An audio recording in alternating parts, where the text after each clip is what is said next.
Speaker sir, ఇప్పుడు రేవంత్ రెడ్డి గారు కూడా తెలంగాణ ఉద్యమం గురించో తెలంగాణ గురించి మాట్లాడితే దయ్యాలు వేదాలు వెళ్ళించినట్టు ఉంటుంది. ఈయన మాట్లాడేది. అధ్యక్ష, ఇప్పుడు ఈయన గారు కేసీఆర్ గారిని కరీంనగర్ నుంచి తరిమితే మహబూబ్నగర్ వచ్చిందన్నారు. ఆయన జీవితంలో ఓటమెరుగని నాయకుడు. సిద్దిపేటలో అయినా, కరీంనగర్ అయినా, మహబూబ్ నగర్ అయినా, గజ్వేల్ అయినా. మరి నిన్ను కొడంగల్ తరిమితే నువ్వు మల్కాజ్గిరికి వచ్చినావా? నువ్వెందుకు వచ్చినావు మల్కాజ్గిరికి? ఒకవేళ మమ్మల్ని చూపిస్తే 2 ఏళ్ళు మిమ్మల్ని చూపిస్తాయి. అధ్యక్ష, ఇప్పుడు సబ్జెక్టు డైవర్ట్ అవుతుంది, కానీ అదర్వైజ్ అంతకంటే ధీటుగా ఘాటుగా నేను సమాధానం చెప్పగలుగుతా అధ్యక్ష. But I don't want to deviate. Still I want to maintain restrain. అధ్యక్ష, ఈరోజు ఇప్పుడే ఉత్తమ్ కుమార్ రెడ్డి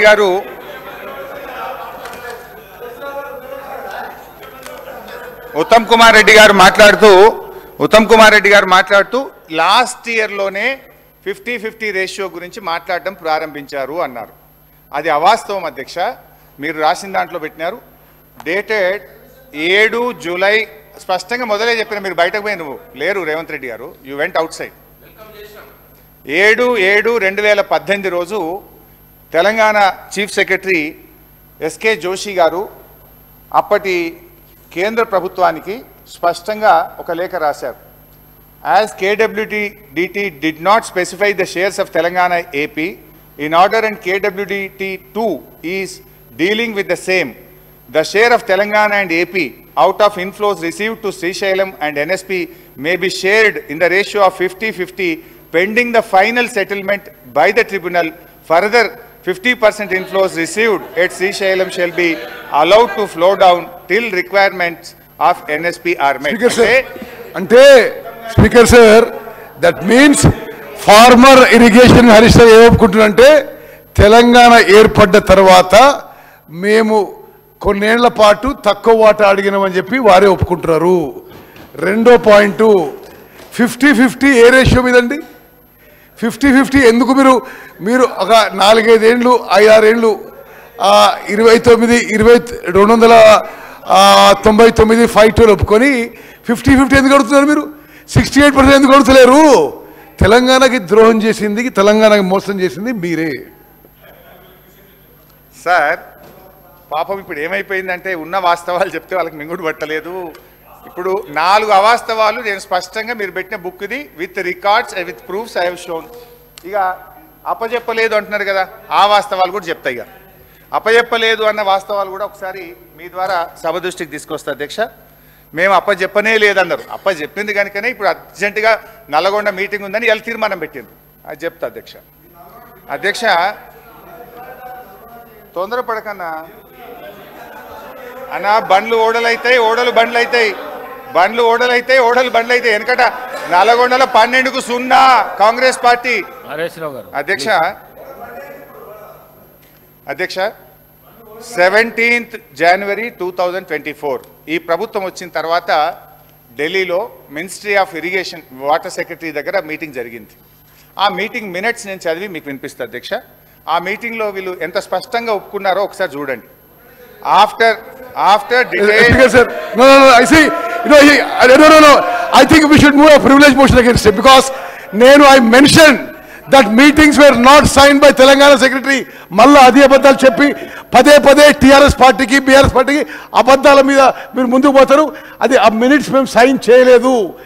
సెంట్రల్ గవర్నమెంట్ ఏమి ఇచ్చిందో అది మీరు ఎక్కడికి వెళ్ళి తీసుకొచ్చిందో అది మీ ఇష్టం. Secretary Telangana has not accepted and wrote a correction letter for that. అది కూడా చెప్పండి మీరు. అధ్యక్ష ఇది ఎక్కడి నుంచో వచ్చిందంటే ఎట్లా అధ్యక్ష? ఒక బాధ్యతాయుతమైన మంత్రి. ఇది కేంద్ర ప్రభుత్వము విడుదల చేసినటువంటి పబ్లిక్ డాక్యుమెంట్ గెజిట్. వెయిట్ అన్న కొద్దిగా ఒక్కోటండి. అయితే ఐ రీడ్ అవుట్. దీని తర్వాత ఒక మీటింగ్ అయింది, దాని తర్వాత వీడియో ఉంది, అన్నీ చెప్తారు అధ్యక్ష. ఇది వాళ్ళు మేము ప్రాజెక్టులు అప్పచెప్పలేదు అంటున్నారు. ఇందులో ఈ మినిట్స్ ఆఫ్ ద మీటింగ్ 17 జనవరి 2024 ఈ ప్రభుత్వం వచ్చిన తర్వాత జరిగిన మీటింగ్ అధ్యక్ష. ఇందులో స్పష్టంగా ఏమంటారంటే అధ్యక్ష, after detailed discussions and deliberations the following have been mutually agreed by the states of Andhra Pradesh and Telangana. Both the states and KRMB will discuss and finalize the protocols for handing over the Nagarjuna Sagar Dam and Srisailam Dam and all 15 prioritized component outlets to KRMB and come out with a concrete action plan in this regard within 7 days. 7 రోజుల్లోగా దీన్ని ఎట్లా అప్పజెప్పుతామనే concrete ప్లాన్తో మీ ముందుకు వస్తాం. 2. Both the states will hand over 15 prioritized components outlets of Nagarjuna Sagar project and Srisailam project to KRMB within 1 month time period. నెల రోజుల్లోగా ఈ ప్రాజెక్ట్ను KRMBకి అప్పచెప్పుతాము. Number 2. Number 3. CRPF will keep a strict vigil on the dam site and will allow the engineers, officials from Government of AP or Government of Telangana to enter the premises of Sagar Dam only after the permission of KRMB. Telangana ఇంజనీర్లు ఎవరన్నా dam మీదికి పోవాలంటే KRMB అనుమతిస్తే తప్ప మీదికి పోనీయము. ఇది minutes of the meeting. Number 4. Both the states will immediately release the funds to KRMB for the financial year and the dues. అంటే రాష్ట్రాలు KRMB నడవడానికి డబ్బులు కూడా వెంటనే విడుదల చేస్తాం. ఇది minutes of the meeting number 1. దీని తర్వాత ఏమైంది అధ్యక్ష, వీరు ఉత్తమ్ కుమార్ రెడ్డి గారు మాట్లాడుతూ ఈ మినిట్స్ ఆఫ్ ద మీటింగ్ మేము సంతకం పెట్టలేదు, ఇది మాకు సంబంధం లేదు అన్నారు. ఇది తెల్లారి, ఇది ఏ రోజు అయింది అధ్యక్ష? ఇది 17వ తారీఖు మీటింగ్ అయింది, జనవరి 17. 18వ తారీఖు పొద్దున్నే నేను పేపర్లు తీసిన, న్యూస్ పేపర్ చూస్తే పొద్దున్నే వెలుగు దినపత్రిక, తెలంగాణకు అన్యాయం ఆంధ్రప్రదేశ్కు లాభం, అదేవిధంగా ఆంధ్రజ్యోతి, అయ్యో మరి కరెంటు ఉత్పత్తి ఎట్లా అని ఆంధ్రజ్యోతిలో హెడ్డింగ్, సాక్షి ఇట్లా జగన్ హర్షం అని సాక్షి, ఇట్లా ఒక్కొక్క పేపర్లో బ్యానర్ ఐటమ్ వచ్చింది 18వ తారీఖు. మరి బాధ్యతాయుతమైన ప్రభుత్వం 18వ తారీఖు నాడు ప్రాజెక్టులు అప్పజెప్పినట్టు అన్ని పత్రికల్లో వార్తలు వస్తే వీళ్ళు ఖండించాలనా వద్దా? నోరు మెదపలే. నేను అనుకున్న వీళ్ళు ఖండిస్తారేమోనని నేను ఎందుకు తొందరపడాలి, ప్రెస్ మీట్ పెట్టాలని 18వ తారీఖు నేను పెట్టకుండా వెయిట్ చేసి 19వ తారీఖు నాడు నేను ప్రెస్ మీట్ పెట్టి, అరే ఏం చేస్తున్నారు, నిద్రపోతున్నారా? ఒకవైపు ప్రాజెక్టులు అప్పజెప్పినట్టు అన్ని పత్రికల్లో పతాక శీర్షికన వార్తలు వచ్చినాయి, మినిట్స్ ఆఫ్ ద మీటింగ్ కూడా కరెక్ట్గా అదే రోజు వచ్చింది 19 నాడు, ఇట్లా మినిట్స్ ఆఫ్ ద మీటింగ్ వచ్చింది, మీరు ఏం చేస్తున్నారు అని చెప్పి నేను ప్రెస్ మీట్ పెట్టి ప్రభుత్వాన్ని గట్టిగా నిద్ర లేపే ప్రయత్నం చేస్తే అధ్యక్ష వీళ్ళు ఎప్పుడు రాసిండ్రు లెటరు? ఉత్తమ్ కుమార్ రెడ్డి గారు అన్నారు మేము లెటర్ రాసినది తప్పు అన్నారు. ఎన్నడు రాసిండ్రు? మేము లొల్లి పెట్టి నల్గొండ మీటింగ్ అనౌన్స్ చేసి కేసీఆర్ గారు మీటింగ్ పెట్టినాక 27 జనవరి 2024 నాడు లెటర్ రాసింది. అంటే 10 రోజులకు మీటింగ్ అయినాక 10 రోజుల దాకా మరి మీరు నిద్రపోతున్నారా? ఒకవేళ అది తప్పు అయితే తెల్లారే ప్రెస్ మీట్ పెట్టి ఖండించాల్సి ఉండే, తెల్లారే కేంద్ర ప్రభుత్వానికి లేఖ రాయాల్సి ఉండే. మినిట్స్ ఆఫ్ ద మీటింగు మీకు 19వ తారీఖు నాడు బయటకు వచ్చినాయి. వెంటనే మీరు ఆ మినిట్స్ బయటకు రాగానే స్పందించి 20 నాడో 21 నాడో రాయొచ్చు కదా. 27వ తేదీ దాకా మీరు రాయలేదు అంటే మీ యొక్క నిర్లక్ష్యము, మీరు ప్రాజెక్టులు అప్పచెప్పడానికి ఒప్పుకున్నారు. ఇక్కడ ప్రజల్లో నిరసన వచ్చేటట్టుంది, ఏదో అన్యాయం జరుగుతుందని అప్పుడు 27వ తారీఖు నాడు ఉత్తరం రాసిండ్రు. సంతోషం, 27కు రాసిండ్రు. సరే వీళ్ళు రాసిండ్రు, కనీసం లైన్లోకి వచ్చిండ్రేమో అనుకున్నా.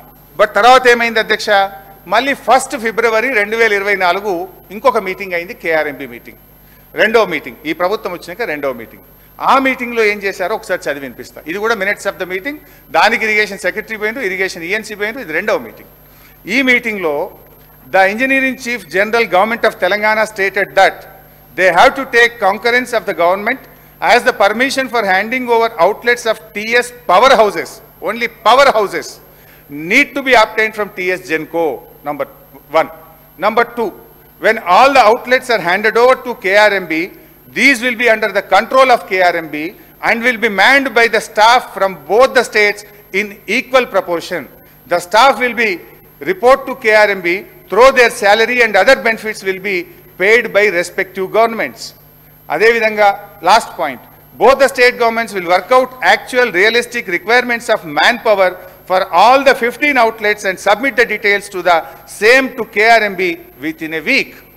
వారం రోజుల్లోగా ఈ ప్రాజెక్టులు నడపడానికి అవసరమైన ఉద్యోగులను గుర్తిస్తాం, ఈ ప్రాజెక్టులను KRMBకి అప్పజెప్తాం, ఉద్యోగస్తుల్ని అప్పజెప్తాం, వాళ్ళ జీతాలు మాత్రం మేమిస్తాం అని రెండవ KRMB మీటింగ్లో స్పష్టంగా ఒప్పుకున్నటువంటి మినిట్స్ ఆఫ్ ద మీటింగ్. ఇది రెండవ ఆధారం. ఇది డేట్ ఇప్పుడే చెప్పిన కదా, 1 ఫిబ్రవరి 2024. ఇక మూడవది అధ్యక్ష, ఇది చెప్పడమే కాదు, నేను గౌరవ సభ్యుల దృష్టికి కూడా తేదలుచుకునేది ఏంటంటే, బయటకు వచ్చిన తర్వాత 2 రాష్ట్రాల ఈఎన్సీలు స్పష్టంగా చెప్తారు కమిటీ ప్రకారమే ప్రాజెక్ట్ ఆపరేట్ అవుతుంది. బట్ ఆపరేటింగ్ పార్ట్ మొత్తం కేఆర్ఎంబికి తీసుకుంటట్టు ఈరోజు నిర్ణయం జరిగింది. కేఆర్ఎంబికి కావాల్సిన స్టాఫ్ కానీ బోత్ ఆపరేటింగ్ పార్ట్ అంతా కేఆర్ఎంబికి అప్పచెప్పుతాం. మేము మా స్టాఫ్ వాళ్ళకి ఇస్తాం ఆపరేషన్ కు. Water releasing quantum releasing schedule as per 3-man committee decision జరుగుతుంది. ఈయన నారాయణ రెడ్డి గారు, ఈయన నారాయణ రెడ్డి మానిటరింగ్ నారాయణ రెడ్డి ఈఎన్సీ ఆంధ్రప్రదేశ్ గురించి చెప్తుంది. అది కూడా ఈయన నీ చుట్టాం. దానికోసం స్టాఫ్ ని ఎవరు పెట్టాలన్న దాని మీద సో రిప్రజెంటేషన్ నారాయణ రెడ్డి గారు చెప్తుండే ఈఎన్సీ గారు. మళ్ళీ 3-member కమిటీ రికమెండేషన్స్ ప్రకారము కేఆర్ఎంబి రిలీజ్ ఆర్డర్స్ ను ఇంప్లిమెంట్ చేయడం. ఇది దయచేసి స్పీకర్ గారు, హరీష్ రావు గారు, నేను చెప్తున్నా చాలా చిల్లర రాజకీయాలు చేస్తున్నాడు, చాలా చిల్లర రాజకీయాలు చేస్తున్నాడు. బికాజ్ నేను ఇరిగేషన్ మంత్రిగా ముఖ్యమంత్రిని కూర్చొని మేము అప్పచెప్తున్నామంటే ఆయన ఇంజనీర్ ఇట్లా అన్నాడు, అటెండర్ ఇట్లా అన్నాడు అంటే ఏమన్నాడు వాళ్ళు? అరే ఇది అటర్ నాన్ సెన్స్. మీరు మాట్లాడుతుంది అసలు కామన్ సెన్స్ లేకుండా మాట్లాడుతున్నారు. As irrigation minister I'm saying we're not handing over. నువ్వు అటెండర్లు ఏమన్నారు, ఆయన ఏమన్నా మాట్లాడి ఏకడు కాగితం తీసుకొచ్చి I don't know what kind of videos you're showing. I'm saying you are on record chief minister and myself are saying we're not handing over. We put a resolution in the house we're not handing over. ఇది ఈ చిల్లర రాజకీయాలు మానేసి అని చెప్పి హరీష్ రావు గారు చెప్తున్నారు. Sir ఈ చిల్లర రాజకీయం ఈ భాష మాట్లాడొచ్చా అధ్యక్ష? సరే మా ఉత్తమన్న ఫ్రస్ట్రేషన్ నేను అర్థం చేసుకుంటలే. ఏంటంటే మా ఉత్తమన్నకి ఏంటంటే పుట్టు కాంగ్రెస్ వాది 6-7 సార్లు గెలిస్తే అయ్యో నేను ముఖ్యమంత్రి కాకపోతే అని చెప్పి పాపం బాగా రంది ఉన్నది.